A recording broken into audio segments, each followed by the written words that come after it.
Commander John Miller stood on the bridge of the Earth Navy vessel Horizon, his eyes fixed on the large display screen. The ship was on a routine patrol near Neptune, the 8th planet from the Sun.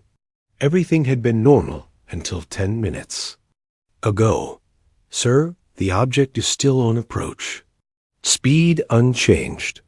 Still no response to our signals, said Communications Officer Susan Harris. Her voice was steady, but John could hear the tension in it. How big is it now? John asked. Bigger than anything we've ever seen, sir.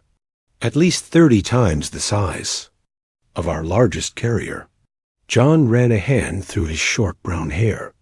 After 15 years in space, he thought he had seen everything. He was wrong. Show me the latest scan, he ordered. The screen changed to show a massive shape moving against the blackness of space. It looked like a long cylinder with strange bulges and curves.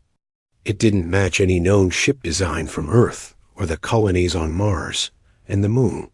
It's moving without any visible engine burn, said Navigation Officer Paul Reed. That should be impossible. John nodded. The object was breaking several laws of physics as humans understood them. Send another message on all frequencies. Include basic mathematical sequences and the standard first contact package. Susan nodded and turned back to her station. Sending now, sir. While they waited, John studied the object more carefully. Its surface looked worn and pitted, like it had traveled through space for a very long time. Sir, I have some data on the surface material, said Science Officer Kate Dawson. Based on the rate of cosmic ray damage, this thing is, well, it's at least 1 million years old. A heavy silence fell over the bridge. 1 million years. Human civilization was only a few thousand years old. Humans had only been in space for less than a century. Sir, Earth Command is responding to our report, Susan said. They're sending a first contact specialist team. We're ordered to maintain position and continue observation. 2 days later, the specialist team arrived by fast shuttle. John met them in the Horizon's docking bay. Commander Miller? I'm Dr. Lisa Baker, said a tall woman with dark hair, pulled back in a practical bun. She extended her hand, and John shook it. This is Engineer Peter Collins, Biologist Grace Williams, and Lieutenant Alan Martinez. John nodded to each of them. Welcome aboard the Horizon. I wish it was under better circumstances. Are you kidding? Lisa said with a smile. This is the most important moment in human history. We're making first contact with a species that might be millions of years ahead of us, if they're alive at all, John said. The object hasn't responded to any of our messages. They might communicate in ways we can't understand yet, Lisa said. That's why I'm here. I specialize in theoretical alien communication. John led the team to the bridge, where the mysterious object was now clearly visible, even without magnification.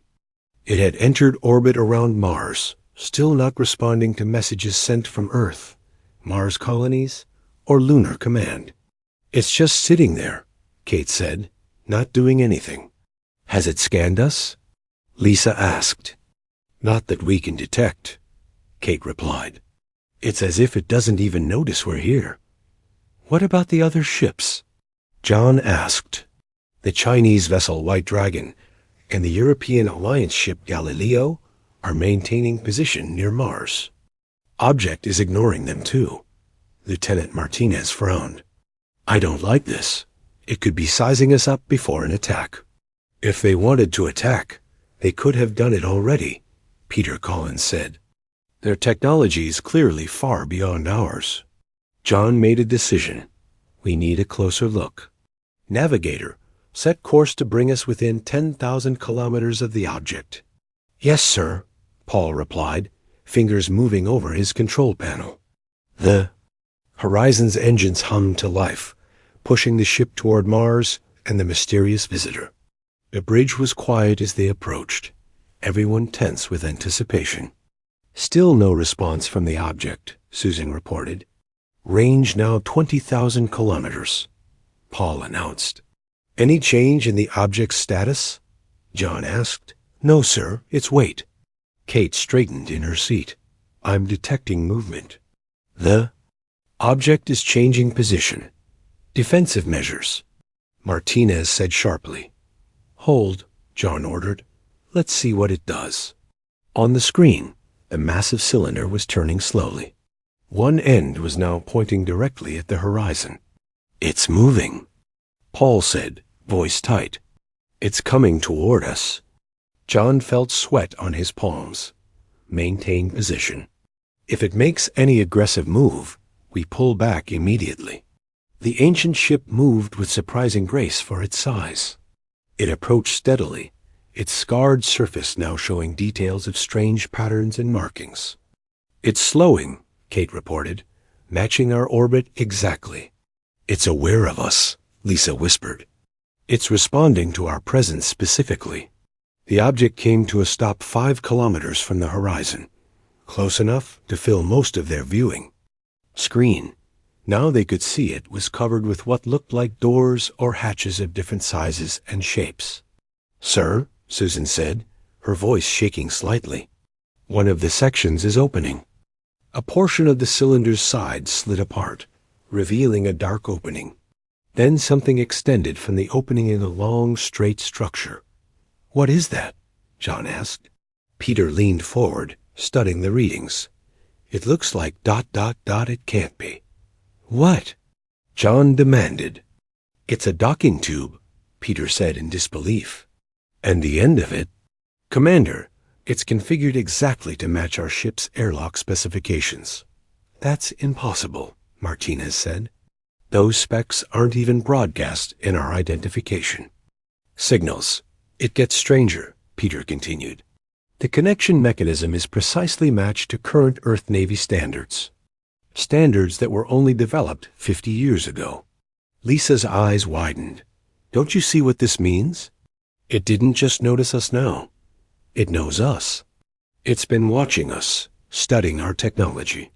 The object has ignored all communication from every nation and colony, John said slowly. But it responded to our approach immediately. It wasn't ignoring us, Lisa said, her voice filled with wonder. It was waiting for us. This ship has come here specifically for humans. The docking tube extended fully, now just meters away. From the horizon's main airlock. What do we do, Commander? Susan asked. John looked at the ancient vessel, then at the expectant faces of his crew and the specialist team. We inform Earth Command of the situation, he said firmly. And then, unless ordered otherwise, we accept the invitation. Lisa nodded, a mix of fear and excitement in her eyes. This is why I became a xenolinguist. That ship has traveled perhaps millions of years to find us. The question is why. Let's find out, John said, looking at the impossible ship that had crossed the stars to reach them. Whatever waited inside, humanity was about to take its first step into a much larger universe.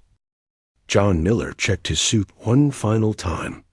Earth Command had debated for 6 hours before giving permission to board the alien vessel. Now he stood in the airlock with Dr. Lisa Baker, Engineer Peter Collins, Biologist Grace Williams, and Lieutenant Alan Martinez. Everyone remember the protocol, John said. We stay together. We touch nothing without checking first. We maintain constant communication with the horizon. Lisa adjusted the translator device on her belt. I've loaded every known communication pattern we have. If they try to talk to us, this might help. Alan checked his weapon. I still think this is a trap. Then why make a perfect docking connection? Peter asked. They could have pulled us in if they wanted. Stay alert anyway, John said. Ready? They all nodded. John pressed the control, and the outer door slid open. The alien docking tube stretched before them, a smooth tunnel with soft blue light coming from no visible source. The atmosphere reads as perfectly breathable, Grace said, checking her scanner. Oxygen, nitrogen, almost exactly Earth normal. "Keep helmets on for now," John ordered. "Let's move." They walked slowly through the docking tube. The material under their feet felt solid but slightly yielding, like walking on firm moss. After about 20 meters, they reached another door. It opened automatically as they approached. They stepped through into a wide corridor. The walls were a pale silver color with strange patterns that seemed to shift when looked at directly. The ceiling was high, at least 4 meters above them. "The gravity feels normal," Peter said. "Exactly Earth normal." "That's impossible," Alan muttered. "How would they know our gravity?" "The same way they knew our airlock design," Lisa replied. "They've studied us." They continued down the corridor. John noticed something odd. The passage seemed to be getting wider as they walked, the ceiling higher. "Is it just me, or is this place changing?" he asked. Peter nodded. "The corridor has widened by 30% since we entered. It's adapting. To us, the ship is responsive," Lisa said with excitement. "It's adjusting to make us comfortable." They came to a junction where 3 corridors met. The walls here were covered with strange symbols. Lisa moved closer, studying them. "These are incredible," she said. "Some of these symbols look like ancient Earth writing. Here's something like Egyptian hieroglyphs, and this resembles early Chinese characters. But there are other symbols I've never seen before." "How could an alien ship have Earth writing?" Grace asked. "Maybe they're not aliens. Maybe they're humans from the future," Peter suggested. Alan shook his head. "A ship that's millions of years old can't be from our future." As they discussed this, the symbols on the wall began to shift and change. New patterns formed, combining and recombining. "It's responding to our speech," Lisa exclaimed. "It's trying to communicate." One of the corridors suddenly lit up more brightly than the others. The light pulsed gently, moving deeper into the ship. "I think it wants us to go this way," John said. "Or it's herding us into a trap," Alan warned. After a brief discussion, they decided to follow the lights. The corridor led them to a massive chamber that took their breath away. The room was circular, at least 100 meters across. The ceiling arched high above them, glittering with points of light like stars. Around the walls were what looked like display screens showing countless different scenes, strange landscapes, unfamiliar skies, and creatures unlike anything they had ever seen. "Are these other worlds?" Grace wondered, moving toward one of the displays. It showed a planet with 3 moons and red oceans. "I think they're places this ship has visited," Lisa said. "Look at this one. Those mountains match the Olympus Mons range on Mars, but the image shows it with flowing water. That must have been millions of years ago." In the center of the room stood a raised platform with what looked like a control panel. As John approached it, lights flickered to life across its surface. "I think it's activating for you, Commander," Peter said. John stepped onto the platform. The panel in front of him glowed brighter, and suddenly a 3-dimensional star map appeared. In the air above it, hundreds of stars shimmered in perfect detail, with 7 systems highlighted in bright blue. "That's our solar system," Grace said, pointing to one of the blue lights. "I recognize the planetary arrangement." The other highlighted. "Systems are all within 100 light years of Earth," Peter added, studying the map. "Based on current star charts, I can identify most of them." Lisa was examining symbols that had appeared around the edges of the map. These might be coordinates or some kind of message. "I need time to study them." Alan had been examining the wall displays. "Commander, you need to see this," he called. One of the screens showed Earth, but not the Earth they knew. This image showed ancient humans, primitive tribes, hunting with stone tools. "This ship has been watching us for thousands of years," Alan said grimly. "They've been studying us since before we had civilization." Grace had moved to another section of the room. "There's more. Look at this." She pointed to what appeared to be storage units built into the wall. Through transparent sections, they could see biological samples, plants, small preserved creatures, and what looked disturbingly like human tissue samples. "They've been collecting specimens," Grace said. "For how long, I can't tell."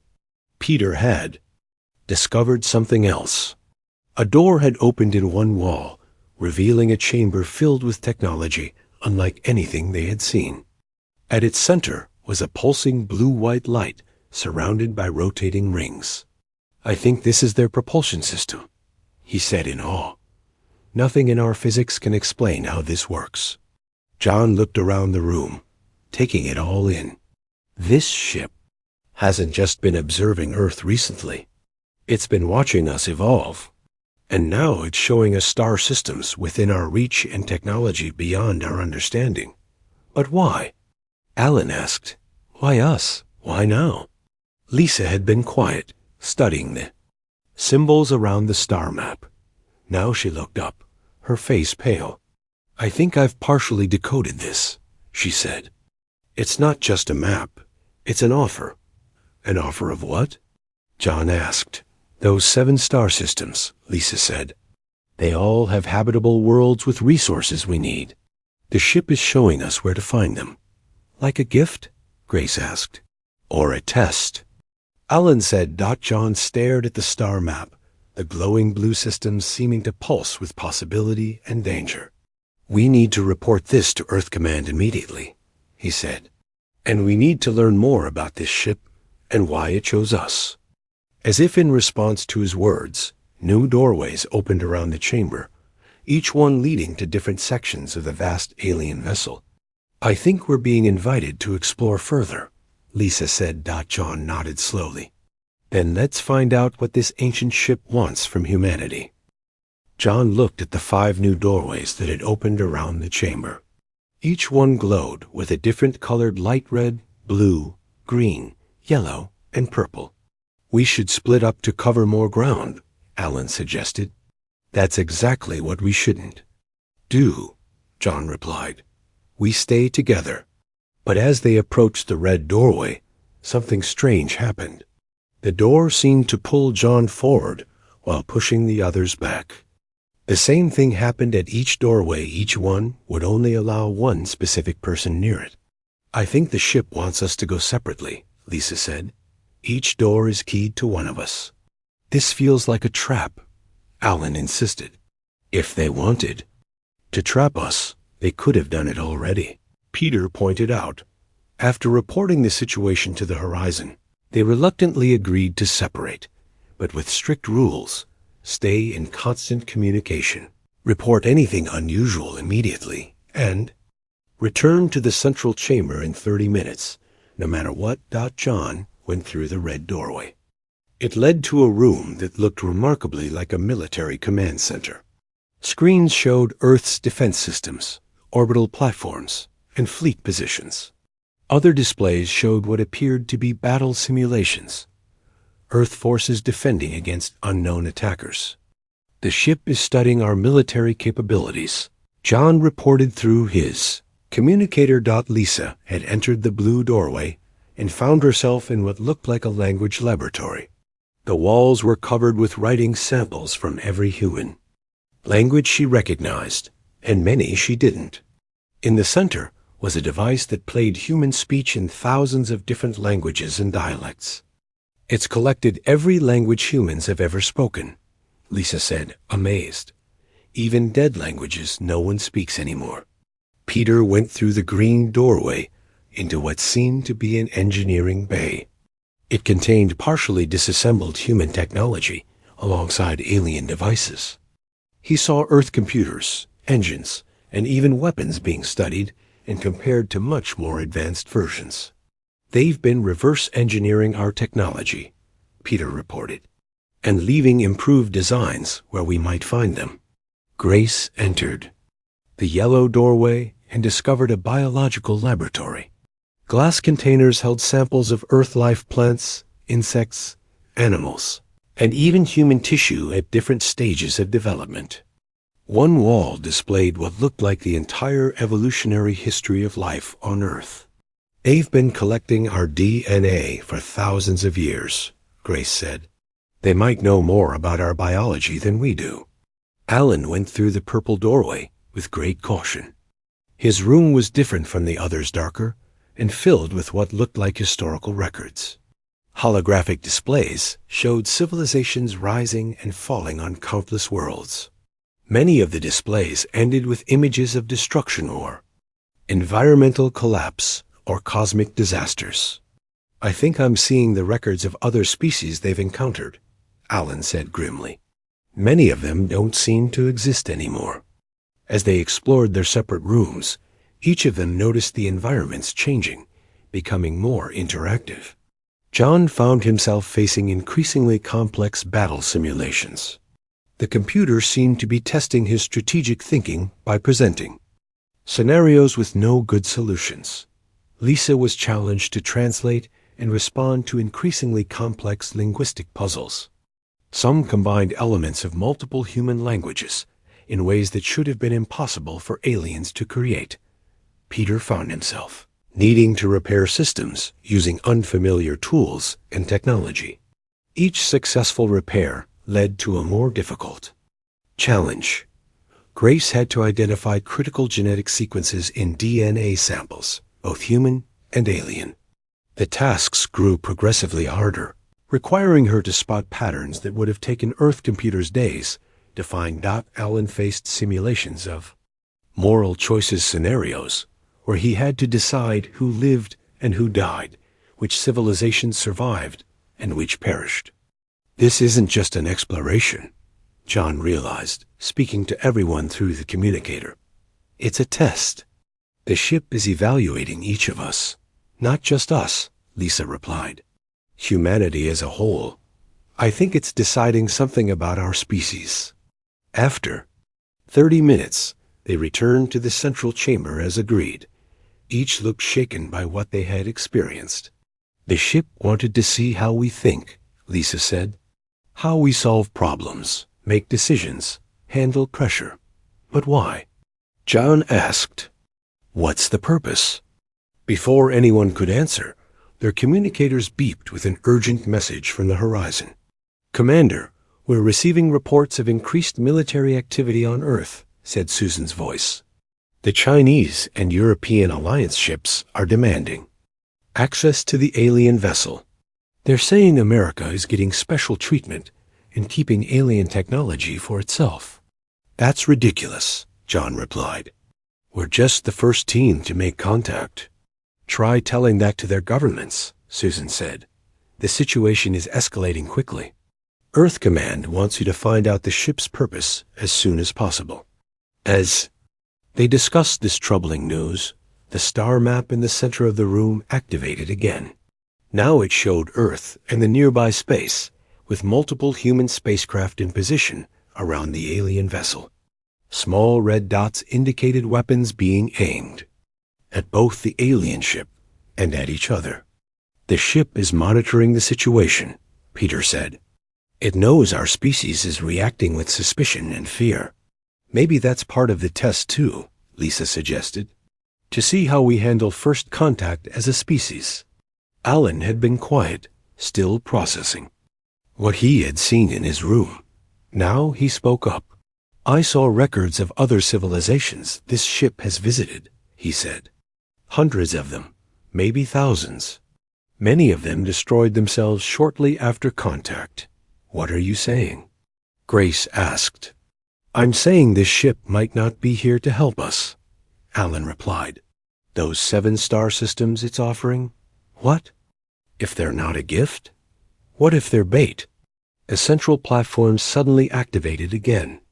A new hologram appeared, showing Earth. Then it zoomed out to show nearby star systems where small lights began to appear. The lights looked like ships, hundreds of them, belonging to at least a dozen different designs. "Are those other alien species?" John asked. "I think so," Lisa said slowly. "And they're all heading toward those same 7 star systems the ship showed us." "It's not just testing us," Alan said. It's setting us up to compete with other species for those resources. Before they could discuss this further, the ship shuddered slightly. On the displays around the room, they could see that one of the Earth vessels had fired a warning shot across the bow of another. We need to get back to the horizon now, John decided.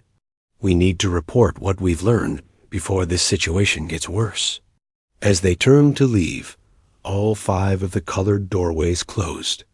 The only exit remaining was a new doorway that had opened on the far side of the chamber. Through it, they could see deeper into the alien vessel. I think the ship has other plans, Lisa said quietly. John looked at the star map, showing Earth ships ready to fire on each other. Then, at the new doorway, offering deeper access to the vessel's secrets. We need to find out what this ship really wants, he said, before humanity tears itself apart fighting over it. John led the team through the new doorway. They had no choice but to go deeper into the ship. The passage was different from the others, darker, with walls that seemed to pulse with faint blue light. Stay alert, John said, and keep trying to contact the horizon. No signal gets through, Peter said, checking his communicator. Something in this section blocks transmission. The corridor ended at a large circular door. It opened silently as they approached, revealing a vast chamber unlike anything they had seen before. The room was filled with what looked like glass, pods arranged in rows. Each pod was about 2 meters long and glowed with soft internal light. What are these? John asked. Grace approached one of the pods and gasped. They're stasis chambers, and they're occupied. The others gathered around. Inside the pod was a creature unlike anything from Earth, tall and thin with pale blue skin, and 6 limbs. Its eyes were closed, and it showed no signs of movement, but it was clearly preserved, not dead. Is it alive? John asked. In a state of suspended animation, Grace replied. Perfectly preserved. They moved through the room, examining other pods. Each contained a different type of alien being. Some looked almost human, while others were utterly foreign in design, creatures of crystal, living gas, or shapes that hurt the eye to look at directly. There must be hundreds of different species here, Lisa said in awe. No, thousands, Peter corrected, pointing to rows of pods stretching far into the distance. This is a galactic zoo. Alan had wandered to the end of one row. Commander, you need to see this, he called, his voice tense. They joined him at an empty pod. Unlike the others, this one was open, waiting, and it was sized perfectly for a human. They're collecting specimens, Alan said grimly. One of each species. Lisa had been studying symbols on the walls. I don't think that's it, she said slowly. These markings suggest preservation, not collection. I think they're saving these beings. Saving them from what? John asked. Before Lisa could answer, a holographic display activated in the center of the room. It showed the star map again, but now with new details. The 7 highlighted systems pulsed with energy readings, mineral compositions, and habitability indexes. These are incredibly resource-rich systems, Peter said, studying the data. Each one contains elements rare in our part of the galaxy. The display shifted to show something else, trajectories of spacecraft from different star systems, all heading toward these 7 targets. Each ship was labeled with symbols they couldn't read. Those must be the other species being tested, John said. They're all being sent to the same places. It's a competition, Alan said. The ship is showing each species the same prize, and watching to see who gets there first. Lisa shook her head. Not who gets there first, who survives the journey. She pointed to the trajectories, where many of the paths crossed. Look at these intersection points. They're setting up conflicts. Grace had been examining the stasis pods more carefully. These beings aren't just random samples, she said. Based on the preservation methods, I think they're the last of their kind, survivors of extinct species. The implications of this sank in slowly. John looked around at the thousands of pods, each containing a being whose entire civilization had vanished. The ship isn't helping us, he said quietly. It's preserving a specimen before our species destroys itself. Peter had moved to examine another section of the chamber. He called the others over to a series of displays showing Earth's history, not just recent history, but going back millions of years. Look at these, he said, pointing to images of early hominids. These aren't just observations. The images show small machines interacting with our ancestors, making tiny changes to their DNA. They've been guiding our evolution, Grace whispered, for millions of years. Not just guiding, Lisa said, studying more symbols. Creating. We might be their experiment. The display changed again, showing the current standoff between Earth vessels around the alien ship. The situation had gotten worse. Weapons were powered up, and communications between the ships showed increasing hostility. We need to warn. Earth, John said urgently. This ship isn't a gift. It's a test that could destroy us. As if responding to his words, the ship suddenly shuddered. The displays showed the alien vessel breaking orbit from Mars and accelerating toward Earth.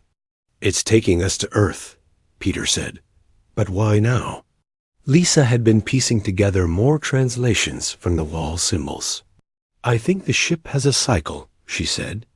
It finds promising species, guides their evolution, then tests them when they reach a certain technology level. If they pass, something happens. If they fail, she gestured to the thousands of stasis pods. What's the test? John asked. I think we're taking it right now, Lisa replied. How we respond to the ship, to the knowledge it offers, to the competition it creates. It's all part of the evaluation. The displays showed Earth growing larger as the ship approached. Other displays showed Earth's defense systems activating, missiles being readied, and panic spreading across the planet. They're going to attack the ship when it reaches Earth, Alan said. They'll see this as an invasion. And the ship might see that as failure, Lisa added. John felt the weight of understanding settle on him. We need to find a way to communicate with Earth before we arrive. And we need to understand exactly what this ship wants from humanity. The display shifted again to show a new area of the ship, what looked like a central control room. A path lit up on the floor, leading out of the stasis chamber toward this new destination. I think we're being invited to the heart of the ship, Lisa said. Or to the final test, Alan added grimly. Grace had been quiet, studying the biological data on the displays. Now she looked up with concern. There's something else we need to consider, she said. If this ship has been guiding human evolution for millions of years, then whoever created it has a plan for us. A purpose we were designed to fulfill. What purpose? John asked. That's what we need to find out, Grace replied. Before we reach Earth. The ship accelerated, stars blurring in the displays as it moved faster than any human vessel could. Travel. Earth's moon flashed past in seconds. They were almost home, but John had never felt further from understanding what awaited them there. Let's follow the path, he decided. It's time to meet whoever or whatever is running this ship. The path led them through winding corridors that pulsed with increasing light. As they walked, Peter noticed something concerning. The ship's power systems are at maximum, he said, checking readings on his device. Some sections are emitting radiation. Can we use that? John asked. Maybe create a signal to reach the horizon? Peter nodded slowly. If I could access the ship's communication systems, I might be able to send a message through the radiation bursts. But I'd need to find a way in. Keep looking, John said. We need to warn Earth before we arrive. They continued following the path until they reached another door. This one was different, a massive circular portal made of what looked like solid black metal. "I don't think we can open this one," Alan said, examining the edge's dot as if responding. To his doubt, the door began to part in the middle, separating into dozens of interlocking pieces that slid away into the walls. Beyond was the control center they had seen in the displays.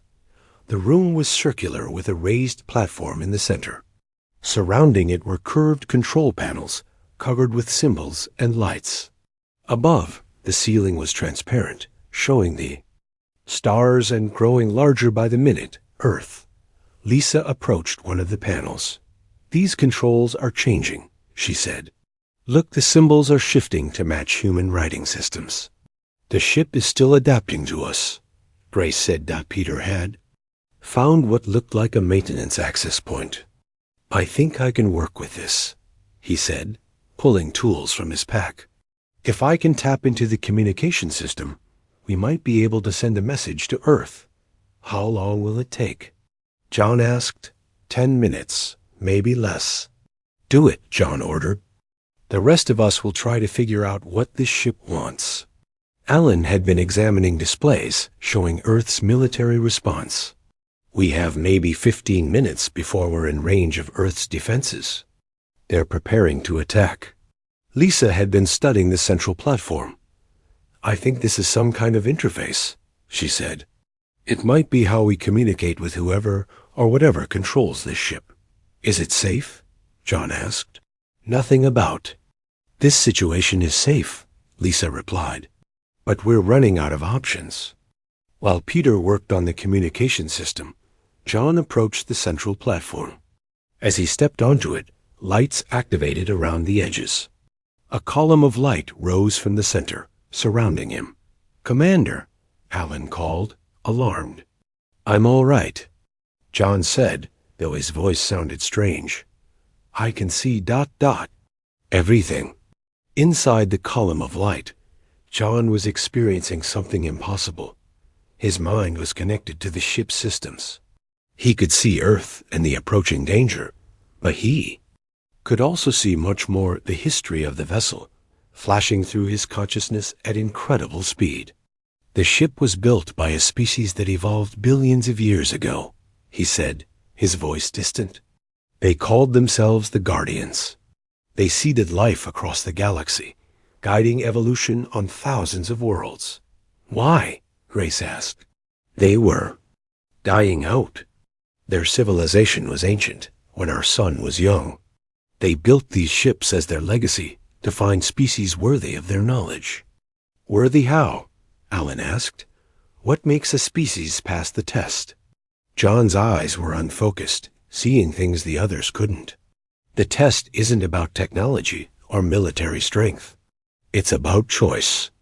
The 7-star systems are bait to see if a species will fight over resources or find another way."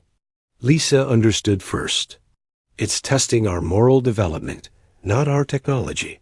"Yes," John said. "Every species is shown the same systems, the same apparent competition. Most destroy themselves, fighting over the prize. A few survive, but become conquerors, taking the resources by force from others." "And the pods?" Grace asked. "The preserved specimens? The last of their kind, saved before their civilizations were lost completely." Peter had finished his work. "On the communication system, I've got a link," he said. "We can broadcast to all Earth vessels at once, but it won't last long." John stepped out of the light column, his mind his own again. "Give me the communicator," he said. Peter handed it. "Over." John took a deep breath and began speaking. "This is Commander John Miller to all Earth vessels. Do not, repeat, do not attack this ship. What's happening is a test one that humanity has faced before in different forms.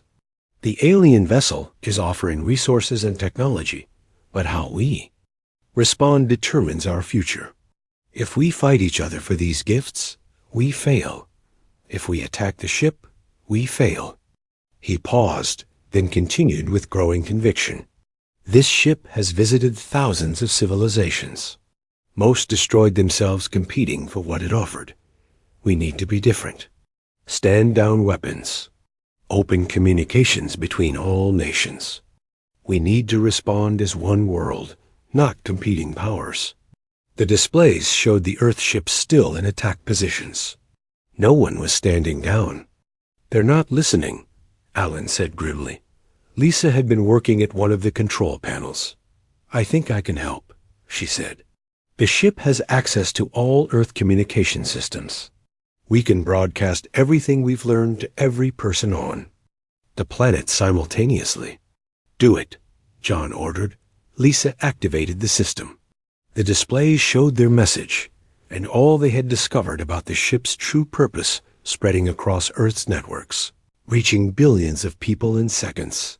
Slowly, something changed. The displays showed people in the streets looking at their devices, then looking up at the sky. Earth's defense positions began to shift. Weapons powered down. It's working, Grace said. They're standing down. The ship had reached Earth orbit.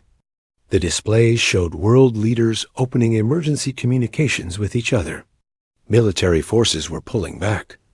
Peter had been examining more of the ship's systems. Commander, look at this, he said, pointing to a new display that had activated DOT. It showed the 7-star systems again, but now with new information ways. To reach them without competing for resources, methods of cooperation between different species, technologies that could be shared rather than fought over. The real gift isn't the resources, John realized. It's the knowledge of how to advance, without destruction. The central platform activated again, but this time with a different pattern of light. A new hologram appeared, a star map far larger than before, showing hundreds of inhabited systems throughout the galaxy. What is this? Alan asked. Lisa studied, the new symbols appearing around the edges. It's an introduction, she said with growing excitement, to other species that passed the test. A galactic community of civilizations that chose cooperation over conflict. John understood the final truth.